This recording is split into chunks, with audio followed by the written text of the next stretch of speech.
زید بن وہب نے بیان کیا، کہا ہم سے عبداللہ بن مسعود رضی اللہ عنہ نے بیان کیا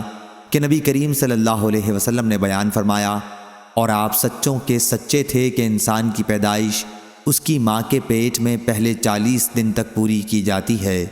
پھر وہ اتنے ہی دنوں تک علقہ یعنی غلیظ اور جامد خون کی صورت میں رہتا ہے، پھر اتنے ہی دنوں کے لیے مضغہ گوشت کا لوتھڑا کی شکل اختیار کر لیتا ہے،